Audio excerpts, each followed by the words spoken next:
Good evening, ladies and gentlemen. Good evening. My name is James Sterling. I'm the Provost here at Imperial College London, and it's my very great pleasure to welcome you to the college for the 2016 Grantham Institute lecture, and a particularly warm welcome to our distinguished speaker, Christiana Figueres, Executive Secretary of the United Nations Framework Convention on Climate Change. In a moment, I will hand over to my colleague, Sir Brian Hoskins, to properly introduce Ms. Figueres. But first, I want to take a few minutes to announce a new venture at Imperial that will be taking shape starting from today. The Climate Summit in Paris last year committed us all to reducing our greenhouse gas emissions right now and continuing over the coming decades. Our speaker this evening can take much credit for both driving the ambition over several years and for the achievements made in Paris. Changing to a so-called low-carbon economy requires more than just intergovernmental agreement, however. Universities, such as Imperial, must play a role in helping solve the problems we now agree we face. At Imperial, we are already training the next generation of leaders and decision makers, creating knowledge and getting the greatest impact for science, engineering, health, and business research. But now we must do more. I'm delighted, therefore, to announce that Imperial College London is planning to create a major new space for climate change and the environment at our new White City campus in West London. This multidisciplinary hub will drive new research, new teaching and translation activities and develop them to a scale where they can form the basis for a low-carbon society. Learning, discovery and innovation will coexist, and we will reach beyond the college's traditional boundaries to make further connections and collaborations. It is our vision that, as with the planned Michael Uren Biomedical Engineering Hub, also at White City, this new hub will be developed with the support of government, industry, philanthropy, and of course, our own funds. Such a collaborative approach is essential if we are to build and operate truly world-class facilities, and the development of the new hub will be a key strategic priority for our fundraising efforts over the coming years. I hope that the many friends and colleagues in the hall this evening will want to be part of this. The planning for this exciting development begins today. Furthermore, the new centre at White City will mark the foundation of a district for low-carbon industries, the Clean Tech Cluster, around the campus at White City and including the nearby Old Oak and Park Royal development.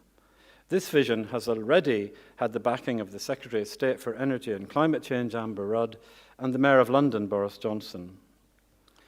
The co-directors of the Grantham Institute, Professors Joanna Haig and Martin Siegert, will talk more about this important new venture over the coming months, including how you can get engaged with the plans as they develop. To support the development of this and other exciting academic developments planned for White City, you may have noticed that we last week appointed Professor Neil Alford to be the new Associate Provost for Academic Planning.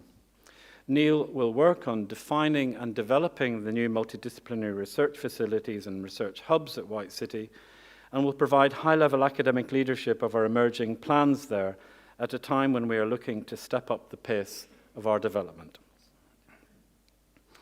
At Imperial, we are taking responsibility for the future we want to see.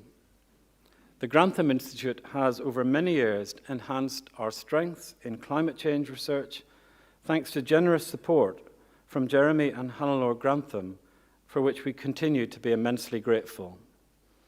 Like them, we want to do more than just play a part. Together, we will invent, innovate, and invest in the solutions for addressing the causes and effects of climate change. So now we move on to this evening's topic, Transforming Growth Climate Policy Today for a sustainable tomorrow. To introduce our speaker and her role in delivering a consensus on climate change action, please welcome to the stage the founding director and now the chair of the Grantham Institute, Professor Sir Brian Hoskins.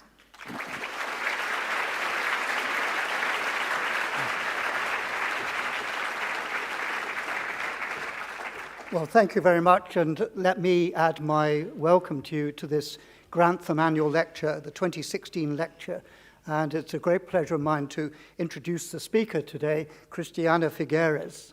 She's no stranger to the UK. She actually spent an A-level year in the UK, and she also did a master's in anthropology at London School of Economics. And a lasting aspect of this is that she's addicted to builder's tea. And the main thing she's going back with is the biggest box you've ever seen of PG tips. So Christina Figueres joined the diplomatic service of Costa Rica, her home country, in 1982, and she took on various roles there. And in 1995, the roles became part of the climate negotiation team of Costa Rica in the United Nations Framework Convention on Climate Change. And in the same year, 1995, she actually founded and led a new Center for Sustainable Development in the Americas. She was increasingly active in the world in climate change areas and sustainable development. And after the Copenhagen disaster of 2009, then the UN Secretary General Ban Ki-moon asked her to be the next executive secretary of the UNFCCC. So she had a real challenge to bring together a fractured and rather dispirited international community. It was divided by wealth, opportunities, resources, and responsibilities.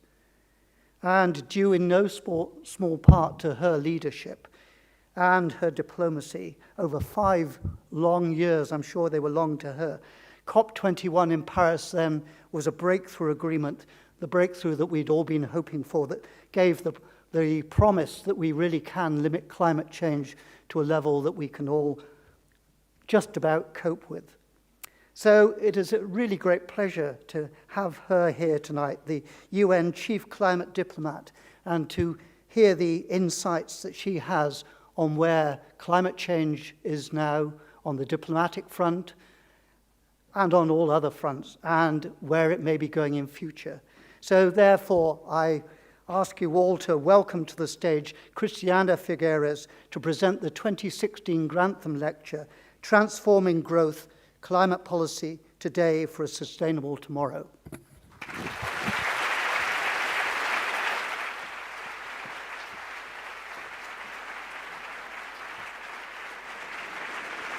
Thank you.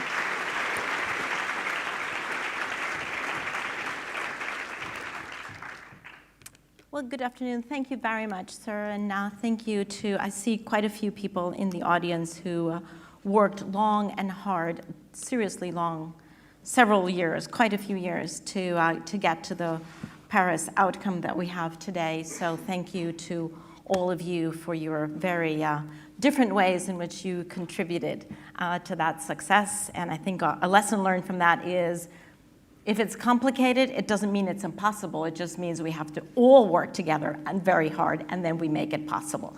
So let that be a lesson learned for all of us. Now, today I'm going to speak to you actually about a policy-based issue, which is the relationship between climate and development in general. It doesn't mean, by the way, that I don't know at which Grantham Institute I am, because I do know that this is the one dedicated to science and innovation. I just thought it's actually a good thing to perhaps pause for a moment and remind ourselves, why do we put so much effort into innovation? Is it for innovation's sake? I would argue no. It is not for innovation's sake. It's actually for something. Do I hear an echo? Do you hear an echo? It's just me? It's just my echo? Okay. As long as it's just my echo. So why do we put so much effort into innovation? It is because of the causal relationship between climate and poverty. It is because of a very, very simple but powerful equation. More carbon equals more poverty. And it is in nobody's interest to have more poverty around the world. Now, let me be very specific.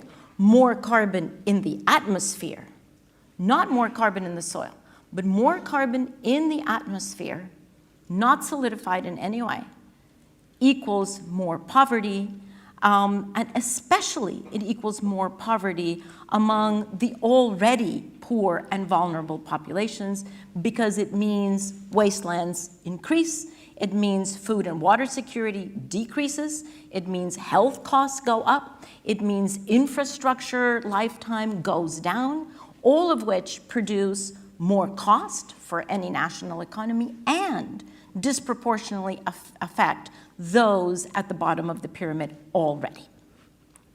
So it is very clear that in order to develop further, in order to fuel our economic growth, we definitely need energy. That is not what we are questioning. We definitely need energy.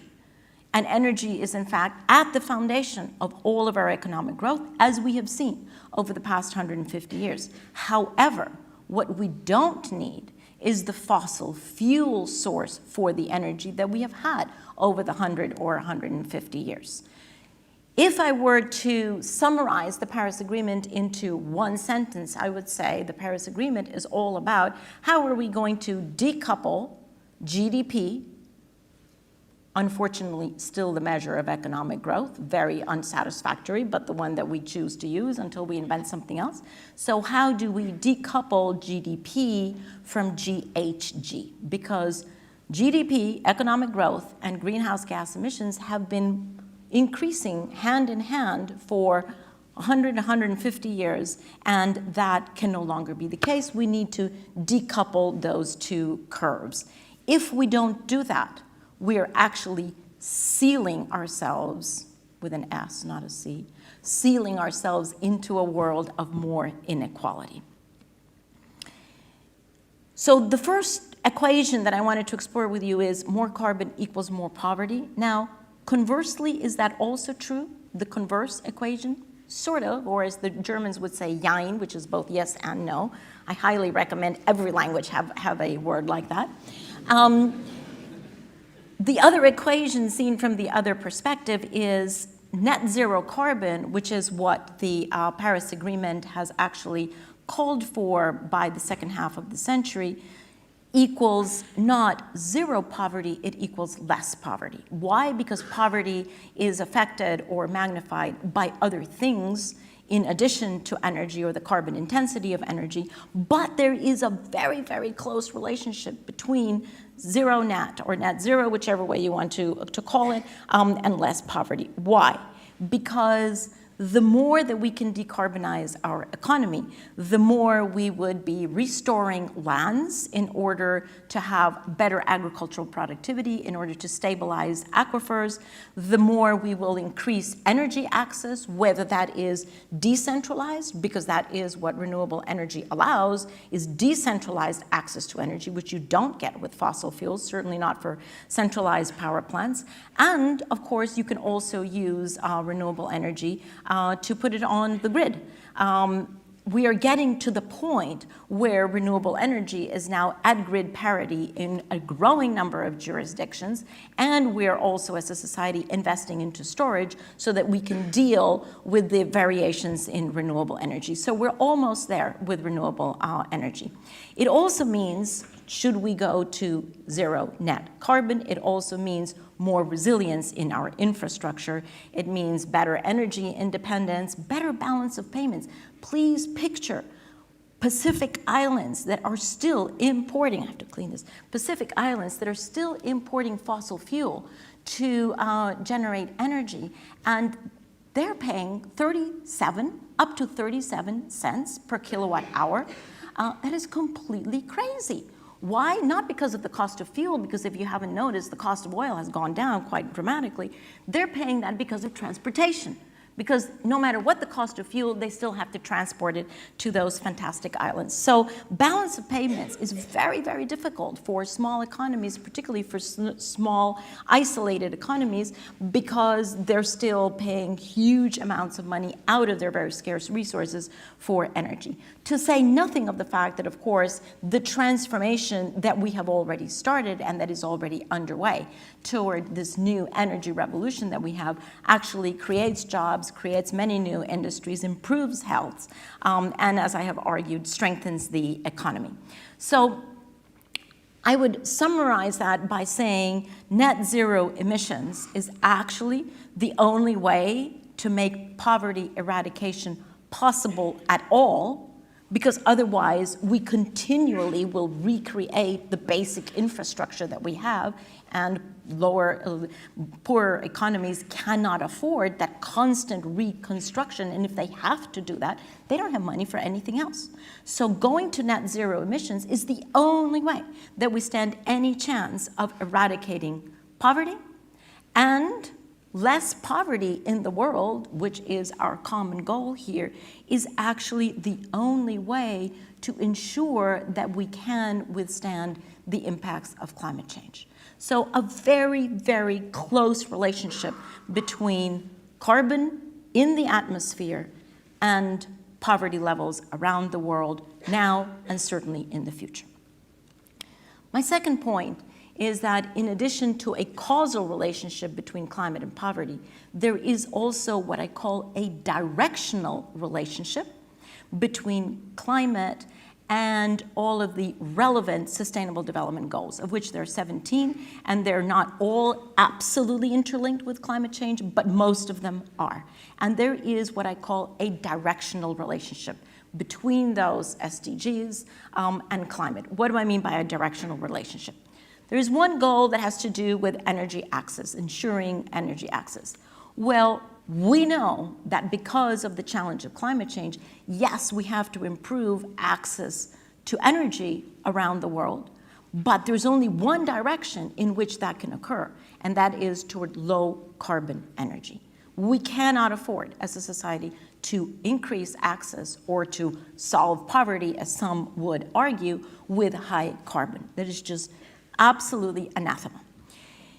There's another sustainable development goal that has to do with economic growth. Same argument.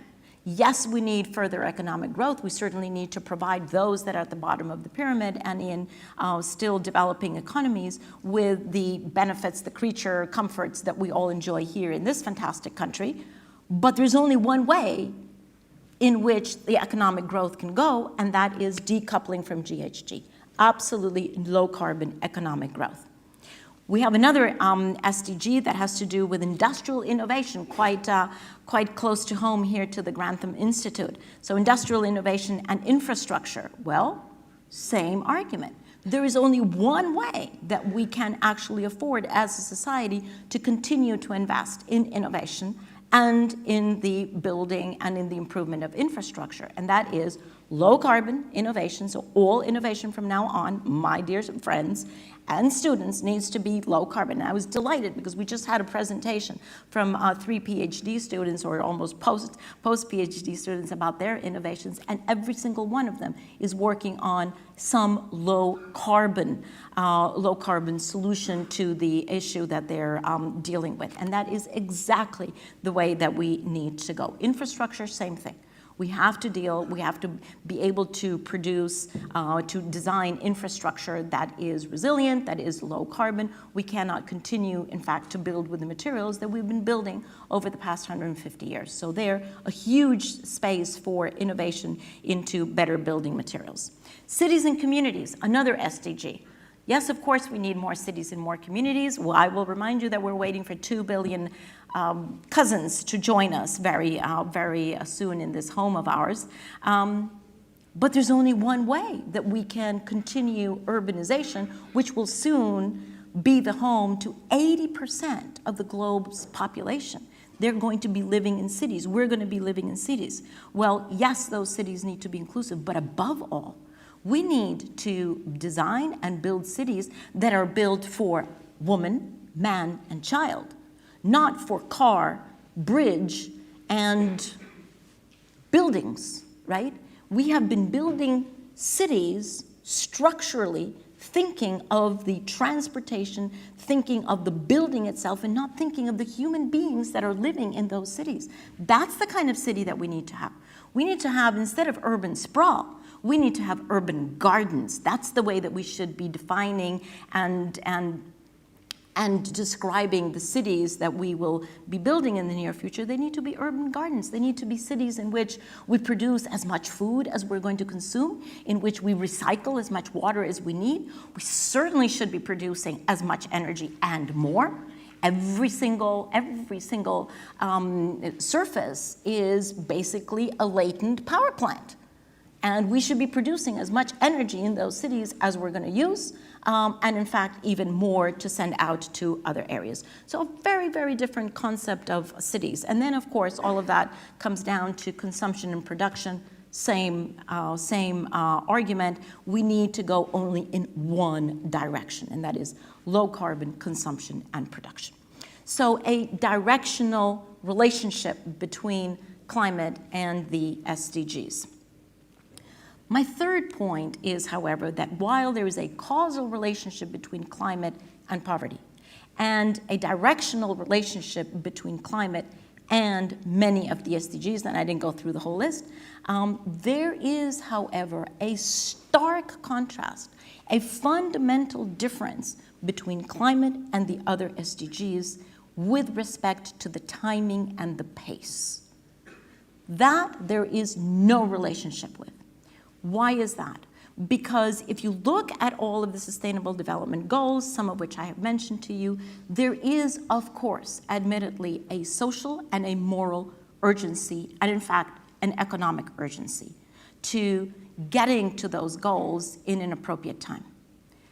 With climate, we also have a social, a moral, and economic urgency, but unlike all of the other SDGs, climate has an inbuilt physical urgency that none of the other SDGs have, none of them.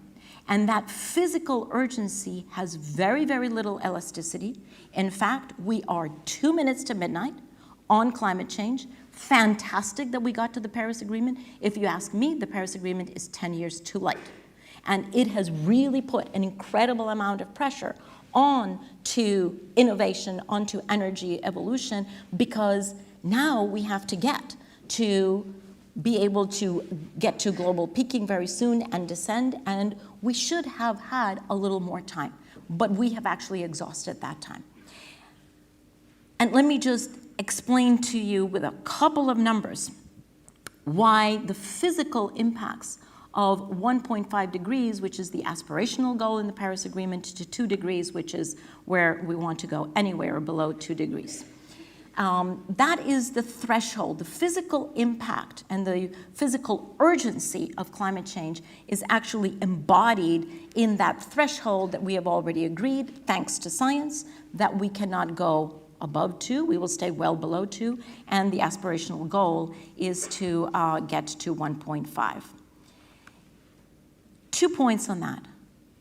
The insurance sector as a whole, not an insurance company, no, the insurance sector as a whole, and you know they are the risk gurus of the world, they really understand risk, global climate change being the highest risk that we have ever faced. They have decided that a world that would go above 2 degrees is uninsurable. Not that they won't be able to insure your home or your business. No, what they're saying is a world that goes above 2 degrees is systemically uninsurable. Systemically uninsurable.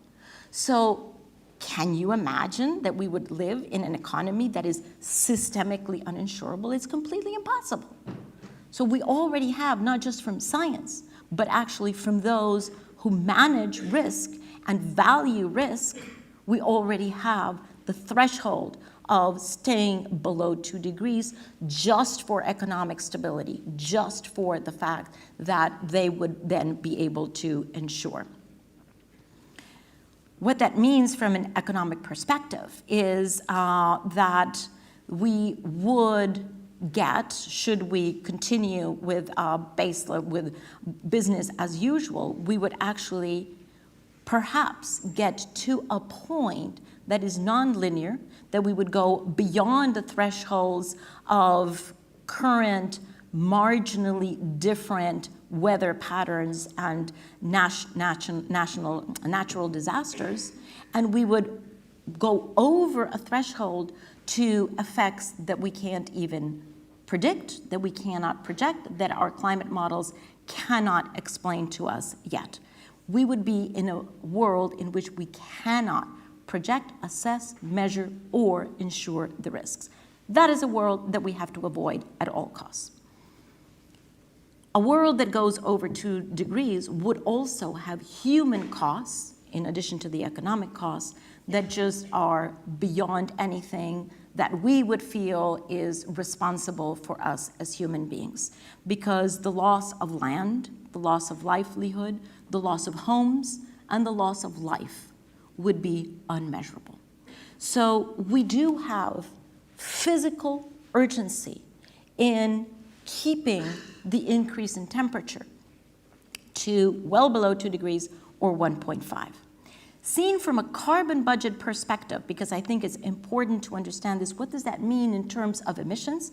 Because, well, I lived in this country. I know that you can wake up in the morning and you can go back to bed at night, and in between you've had a temperature change of 2, 3, 4, 5 degrees. In my country, you can have a temperature change of up to 10 degrees in one day. So what does that actually mean? What does the 2 degrees, 1.5 mean? Well, if you express it in emissions, we get a very clear picture. The carbon budget that we have in order to stay under reasonable temperature increases is the following. We have already put up 2,000 gigatons of CO2, 2,000 gigatons up there into the atmosphere. That's already there. Unless we invent some huge vacuum cleaner that is going to zap out that CO2 from the atmosphere, that is going to stay there for hundreds of years. If we want to stay under 2 degrees, we only have 1,000 gigatons left, not for this year or this decade or this century. We would only have, assuming we don't have negative emissions, we would only have 1,000 gigatons left for the rest of the time that human society decides that we want to live on this planet. That's a rather starking thought. And if we want to keep, because we are sensitive to the extreme vulnerability of many populations around the world, if we want to keep the temperature increase to 1.5, we only have 600 gigatons left. Now, we're spewing out 32 gigatons a year, so you do the math, right? And remember that we can't go from 32 gigatons to 0 from December to January, because this needs to be a smooth transition for the economy, for corporations, for everyone. So we do have to reserve some emissions for that very, very gradual descent. But the longer we delay, the less gradual that descent is. And the more we're putting pressure on the transformation, in particular, of the energy sector. By 2050, the Paris Agreement says we need to be at net zero. That means we cannot be emitting more than what we naturally absorb. That means in order to get there, and here is the really scary part of this whole thing, in order to get there by the half of this century, we would have to peak, meaning reaching the highest point in our emissions, and come down very, very quickly. In my book, we would have to peak by 2020. That is not where we are right now. Our business as usual would have us peaking 2025, somewhere between 2025 and 2035. So you can see what I mean about the Paris Agreement being 10 years too late, because had we had that international regulatory framework, we probably could have accelerated policy. You all would have accelerated innovation even more than you're doing right now, and we would have had a little bit more breathing time. We just don't have that breathing time. And we don't have that breathing time for 2 main reasons. First, because we will still be experiencing the negative impacts of climate change well after we reach peaking and descent, well after. So, what we've already been experiencing, floods in this country, droughts in California, and the list goes on and on. in the Andes, glacial melt, and the list is very, very long, we will still be experiencing those impacts well beyond our peaking point. And furthermore, and here is the important part, furthermore, everything that we do today, every investment that we make, has actually an emissions lock-in. So whatever we invest in now into infrastructure, into energy, into any widget that we produce already has an emissions lock-in that will accompany us for the lifetime of that widget, or in the case of infrastructure, which has the longest life, for the lifetime of that infrastructure. Could well be 10, 20, 30 years. So in order to avoid that emissions lock-in, because those would be the constant emissions, we need to get to peaking very quickly.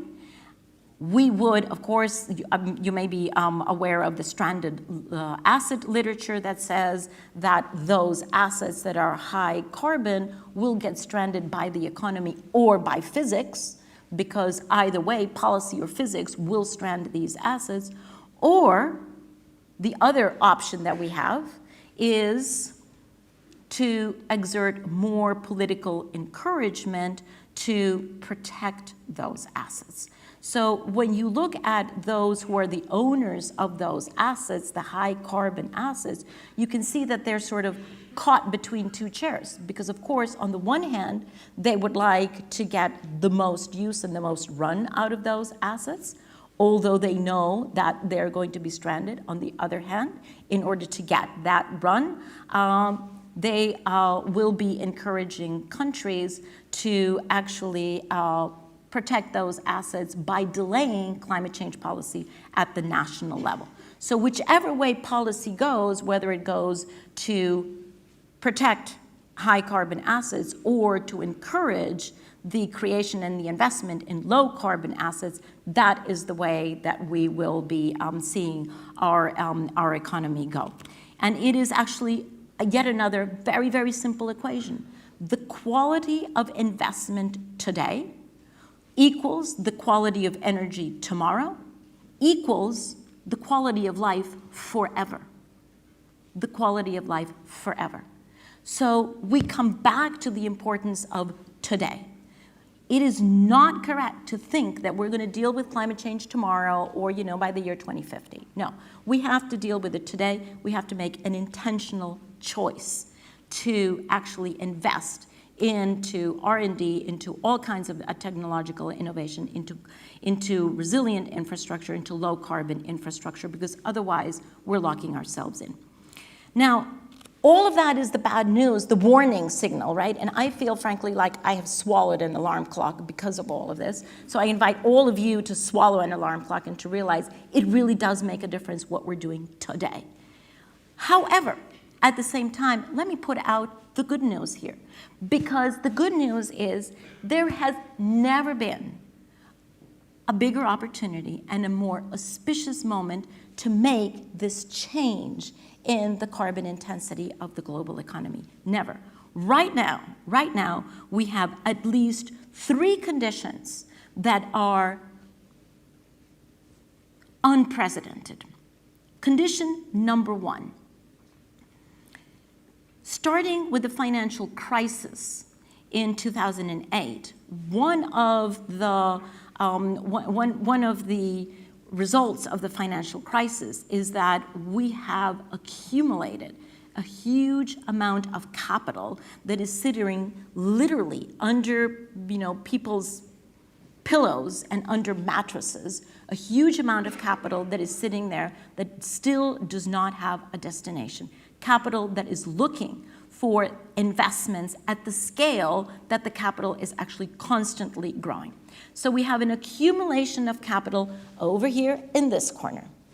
Over here in this corner, we have a huge and growing need for investment into infrastructure. In industrialized countries, because that infrastructure is old, is definitely in the need of modernization. No comment on wonderful British buildings.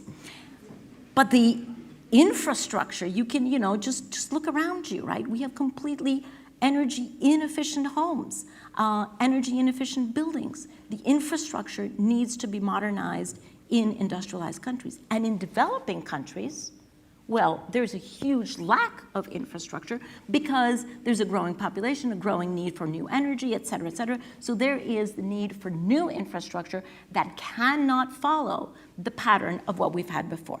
So we have capital over here. We have infrastructure needs over here. We have cheap money on the market now. What kind of a world do we live in that now we have negative interest rates? I mean, that is unprecedented, right? The banks are going to charge you for keeping your money. That's the world that we're in. We have very, very cheap money. So not only do we have a lot of money, we have very cheap money.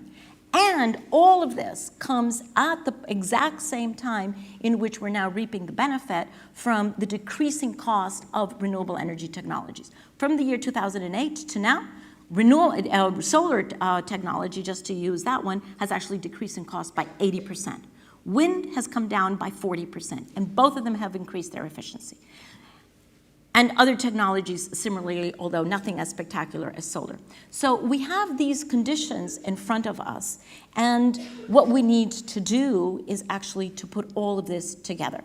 Because if you look at the history of mankind, every time that we have had a lull in the economy, and we have one now, the way that we have actually been able to jumpstart the economy again is by a massive investment into infrastructure. Look what happened in Europe after the Second World War. Massive infrastructure investment that actually got not just the economy in Europe, but the economy worldwide going again.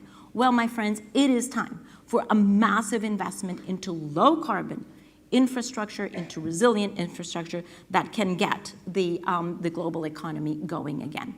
So a very interesting relationship, not just between climate change and poverty, but a very interesting relationship between the answers and the solutions to climate change and economic growth. And they lead us to a very, very simple conclusion. Yes, more carbon equals more poverty, but also less carbon equals more growth, more jobs, more stability, more benefit for everyone. The difference is we have a stark choice in front of us. Paris points in one direction, but that is only a blueprint. Difficult as the Paris Agreement was, and I have definitely grown my gray hair on the Paris Agreement, difficult as that was, it took the entire world, thousands and millions of people around the world to contribute to the Paris Agreement. And yet, that was the easy part. Now we come to the difficult part, because now we have to be intentional about everything that we do, about every investment that we do, about everything in our daily lives. We need to be intentional about the choice that we're making. Are we making a choice toward more carbon and more poverty, or are we making a choice in our daily life, in our professional life, in our policy life? Are we making the right choice, which is less carbon, more growth?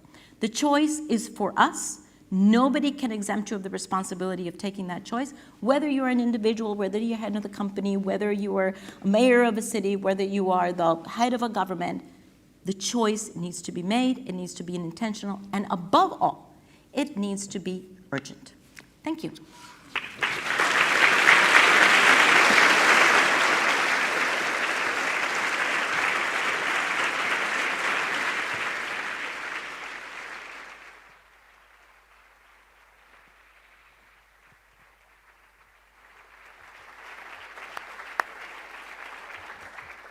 Well, thank you very much. I'm sure after that there are many questions that would like to be asked by the audience, and you have your opportunity. Ms. Figueres has to leave prompt at 7 o'clock, so you have 20 minutes in order to raise your hand and get my attention. And I ask that those questions then be really succinct and they really be questions. And we'll take maybe 2 or 3 at a time. And please wait until the microphone reaches you. And also, can you start off by giving your name and affiliation? So please, who would like to ask a question? Do you have a pen? Oh, left. Yeah. Does anybody have a pen? Do you have a pen? I think this works. Oh, okay, great. Thanks. I hope it works. Just in case. Got it. All right. I'm fine. There's always a difficulty. Got it. Thanks. So there's one down here. I say from a note, nothing against you, sir, but beyond this, I would be looking for younger hands in general. Right, so there's a young hand over there, and there's a young hand over there, and I'll let you start, and then we can Thank you. Executive Secretary Christiana, thank you, and I think a word of admiration, I'm sure, on behalf of everybody in this room. My question for you is as follows. I believe the first formal signature is later this month for various countries. What is your realistic estimate and your optimistic estimate of the number of countries signing, and will it reach what I believe is the 55% target? And apologies to the Chair, Mike Clark, various affiliations in the investment asset owner and risk space. Right, number one, then number two was over there, yes. Catherine Allenson, the Ecological Sequestration Trust and Future Earth Limited. Thank you for mentioning innovation. I'd like to point out that many have said that systems ways forward are the way to go, but it's incredibly difficult to have innovative systems modeling funded in order to progress the climate agenda. So any tips on helping with that? Thank you. And then there was a third back up there. Yes, in there, yes, two rows ahead. Hi, Bibba Hartigan from Climates, a social network to involve people in helping each other address the causes and effects of climate change. Thank you very much for a very inspiring and speech. And I just wanted to ask where you see the role for the individual in all of this.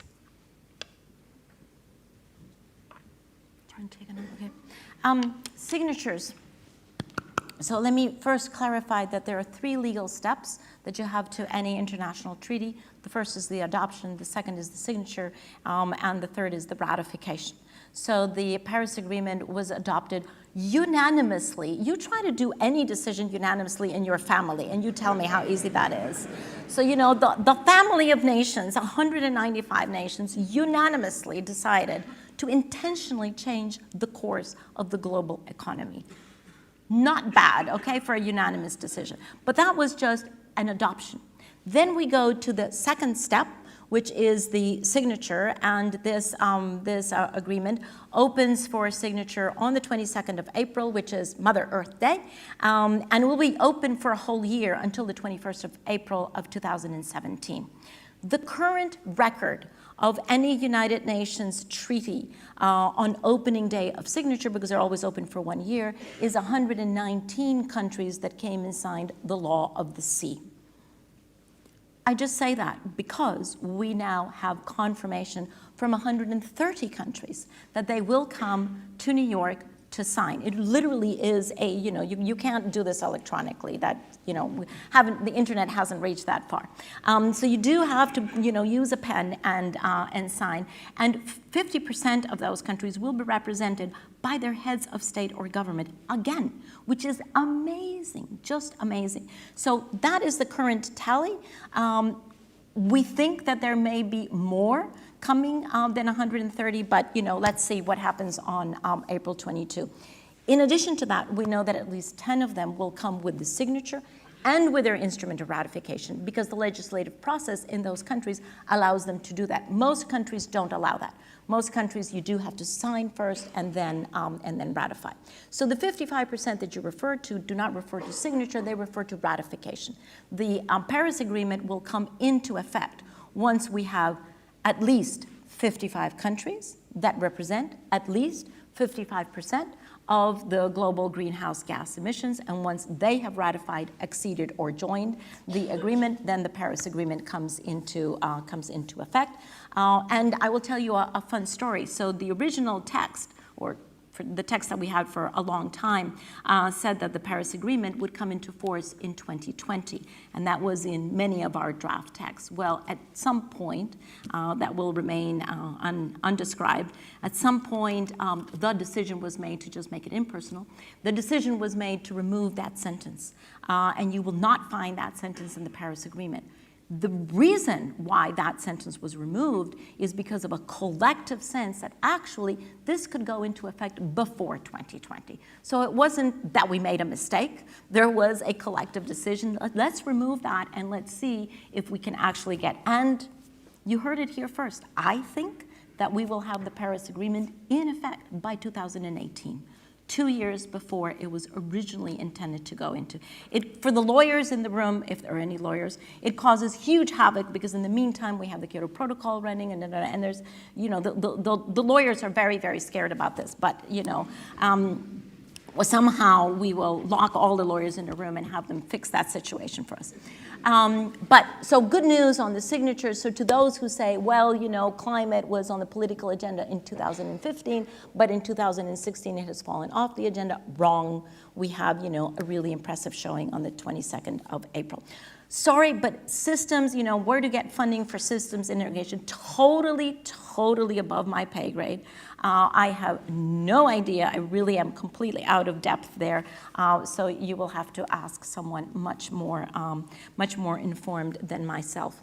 And on the role of individuals, one could sit back and say, well, climate change is so complex. And it is it is literally a global problem. So let those that operate at the global level, call them the nations of the world, solve this problem. This has nothing to do with me. Wrong. Because the fact is that the globe is currently made out of 7 billion individuals. And it is the collective greenhouse gas impact of all of us here that is actually what we're trying to deal with. So I don't think that there's any level of the system that is exempted from responsibility. We went to Copenhagen in one of the deep mistakes, right? I called Copenhagen the most successful failure of the United Nations. Failure because we didn't get an agreement, but successful because honestly, I studied the Copenhagen, since I was thrown into the mess right after Copenhagen, I studied the Copenhagen text, I studied the process I did, I turned it inside out, upside down to understand what can we learn from that. And one of the things that we learned was, well, the responsibility was exported to national governments and everybody else just sat back and said, well, you fix the thing. Well, wrong.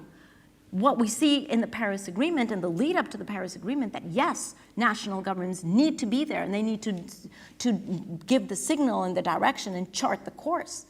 But everybody else has to collaborate. So you saw in the lead up to the Paris Agreement, you saw subnational governments, you saw corporations, you saw the finance sector, you saw the insurance sector for sure. You saw NGOs representing civil society, and above all, you saw individuals. I was incredibly blessed and privileged just one day before we began Paris to receive a very long pergamino. How do you say that in English? Scroll, thank you. A very long scroll that was signed by 1.8 million people around the world saying, A, we want not just a Paris Agreement, we want an ambitious Paris Agreement. B, we are doing everything in our personal life to bring our carbon footprint down. And the fact is, that we have grown so irresponsible because we just don't think of our carbon footprint. We don't think of it, when we choose, how do we transport ourselves? What food do we buy? What food do we do? Where does the food that we consume, where does it come from? Are we eating still red meat? Hello. Have we moved at least to white meat? Have we moved, to non-meat? Where are we voting? How are we voting? Where those, who are already at the age in which you're shareholders, where are you putting your money? Are you putting your money into high carbon or are you putting your money into low carbon? If you're still putting your money into high carbon, I'm sorry, you're gonna lose your money. So just, to protect your money, move it over because that is the future.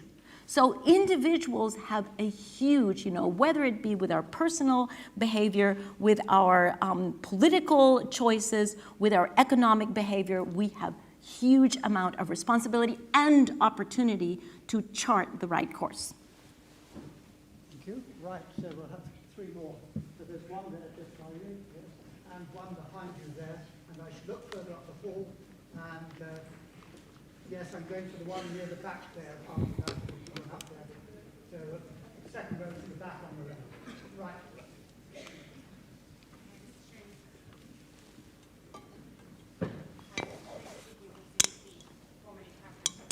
Can you speak up just a bit, please? CDP, formerly Carbon Disclosure Project.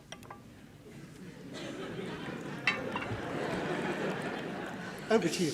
You mentioned the Sustainable Development Goals, and one of the big differences between the MDGs and the SDGs obviously, is the involvement of the private sector and other stakeholders, so it's multi-stakeholder approach.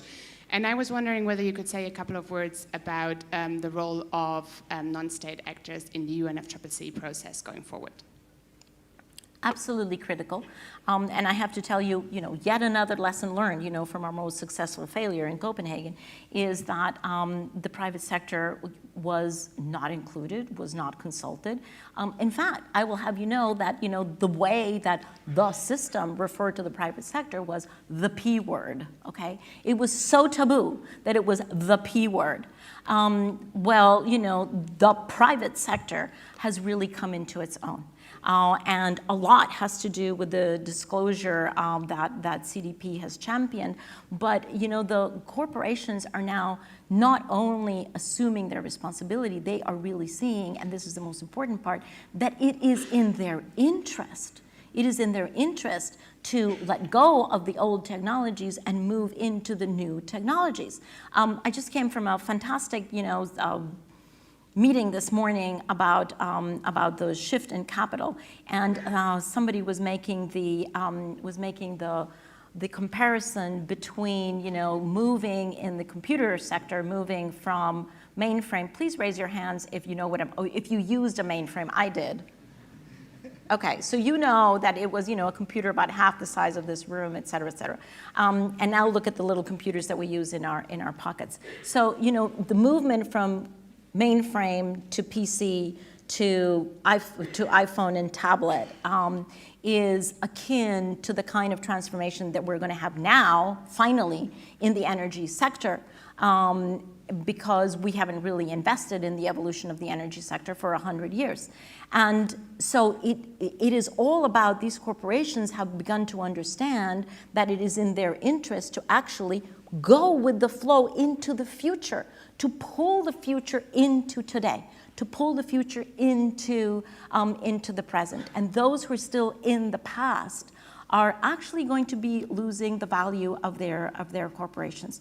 So it was actually very, very helpful that that voice was heard in the whole lead up to Paris. And we had, I don't know how many meetings with corporations, investors, insurance companies, NGOs, in order to bring the reality, the real economy voice into the negotiations. Because I will have you know, in the little black hole that those negotiations take place, we used to call the real economy the outside world. Well, I said, excuse me, that's not the outside world. That's the real world. We're the ones that are stuck in a little black box. So it is absolutely critical, and I have done my best to get that voice in there. It is not where we want it to be, but it's much better than it was, and I am certainly counting on my successor to continue to include that voice. Thank you. And I'm going to get to... Oh, yeah. Sorry, I forgot the rules.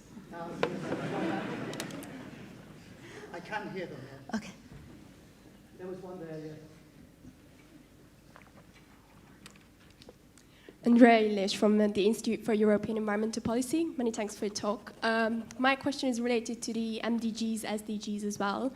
An area which we haven't talked about is gender equality and empowering women. And I understand today you participated in an event, a launch event, which is aiming to ask women, I think it's the business sector, to raise their voice about climate change. And I would be really interested to hear your opinion about women's role in reaching the low carbon economy and reaching that word. Right, and there was one second row from the back on the left.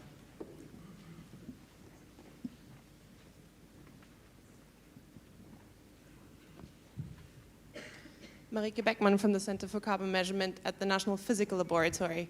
The agreement certainly is a massive step forward, but as you say, the real work starts now when it comes to the transparency framework and actually holding countries to account. How do you think we can consolidate around the differences of capability when it comes to actually accounting for the emissions between less developed countries and more developed countries, and bridging that gap whilst also making sure that we actually reduce the amount of emissions that we said we would, to make sure that the agreement actually means something? Do you want to take a third? Because now I only have two. Are you changing the rules? Right, can I have a third, please? young enough, yes. Okay, Dan.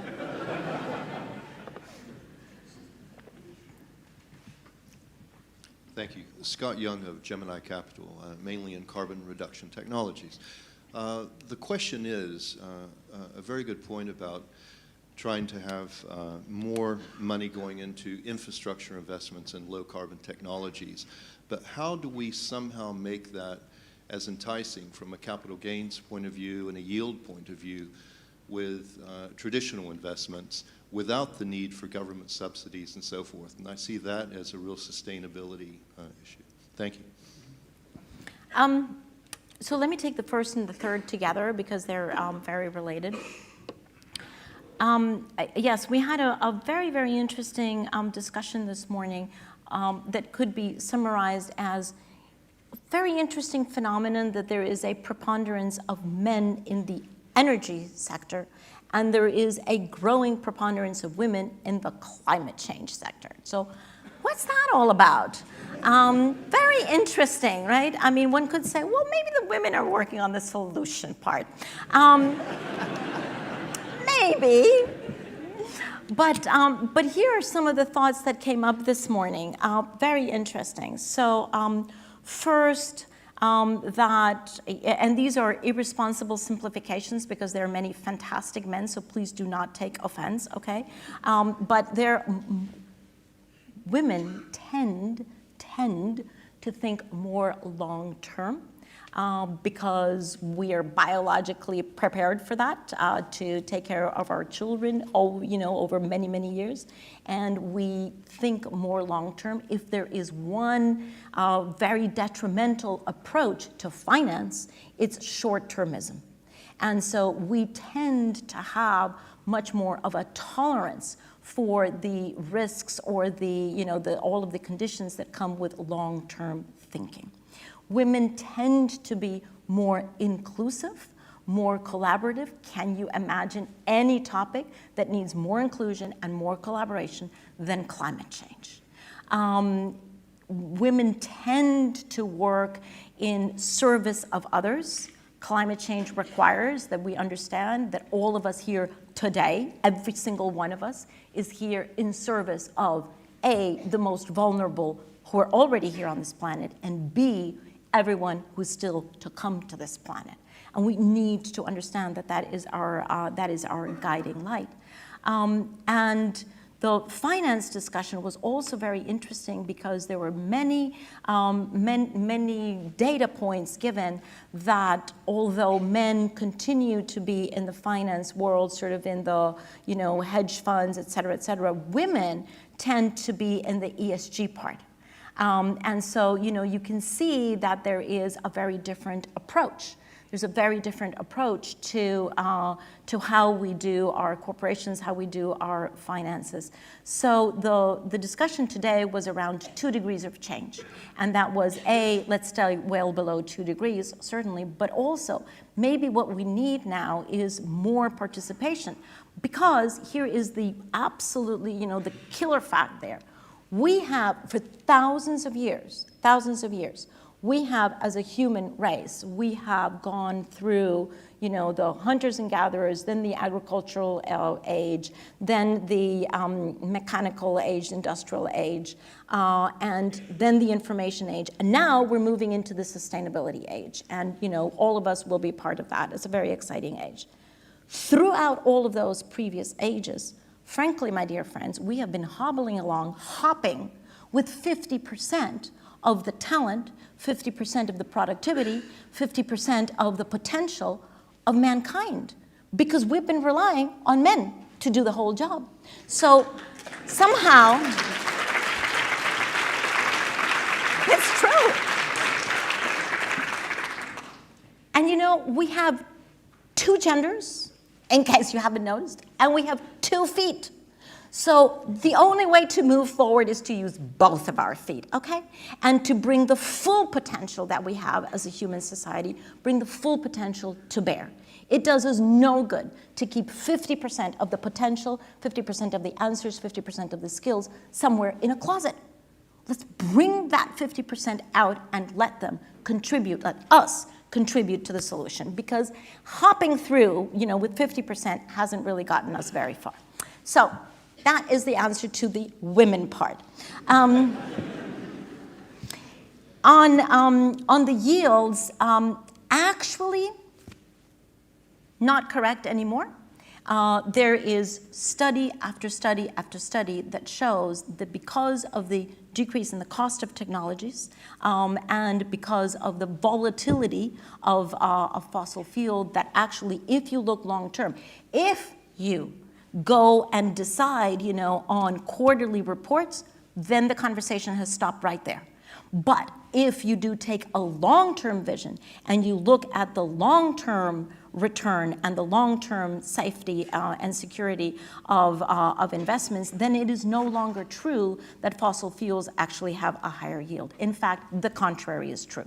And the best example is the $400 billion that the fossil fuel industry has had to take off the table because they were invested in very, very high carbon, anyway, they're high carbon, but in the very high cost, very expensive explorations that they had that demanded, 80, 90% dollars per barrel, and that they have had to take off. That doesn't mean that the price of oil is going to stay where it is. What it means is that we cannot continue to be exposed to this volatility of oil when we have many other fuels, the sun, wind, that have zero cost, and that what we have to invest in is actually the infrastructure for that. So the value proposition has definitely changed, and you have many investment firms that have proven that sustainable finance is the way to go if you want to maintain your yields. So I would just encourage you to look at all of those new reports on sustainable finance. On transparency, yes, there is a huge difference in capacity between some developing countries, and some industrialized countries, because you would be surprised at the lack of capacity in some industrialized countries. So let's not, be simplistic about it. But yes, there is anyway. Among 195, you can imagine that there's the full gamut of capacity with respect to measuring, reporting, and everything that is at the core of transparency. And that is why there are two things in the Paris Agreement. One is the expectation that we will continue to improve the reporting and the verification over time so that we will be able to tell incontrovertibly whether we're progressing toward 1.5 or not, but also that all of those countries that need the support to develop that capacity will be able to get that support. And I have been very impressed to see the number of projects and initiatives that have already sprung up just since December to now April, of many different foundations and bilateral agencies, et cetera, that are investing huge amounts of money into helping all those countries in need to improve their reporting and verification capacity, because that is the environmental integrity part of the Paris Agreement. I will remind you that is the legally binding part of the Paris Agreement. The numbers are not legally binding, but the transparency, the reporting, and the path toward a decarbonized society is legally binding. And hence there is, of course, a lot of interest in being able to bring up the capacity of all countries to do that. I think that's my phone. Sorry about that. I'll tell you, it's 7 o'clock. Is it? Oh, yes. Maybe that's why the phone is ringing. I think maybe that's the cue for me to close the proceedings here. When the speaker's phone goes off to tell them it's time to leave. I think we all have to leave. But first, let me say to everyone here, thank you for taking part, and please join us in the senior common room for a reception afterwards where you can continue to discuss this. Both male and female are welcome. Both legs of society. Both legs of society. There are some demonstrations on carbon reduction mechanisms, etc., that the students have put together, so please do come and look at those as well. And secondly, I really must thank Christiana Figueres, first for the major role you have played for the whole world. Thank you. And secondly,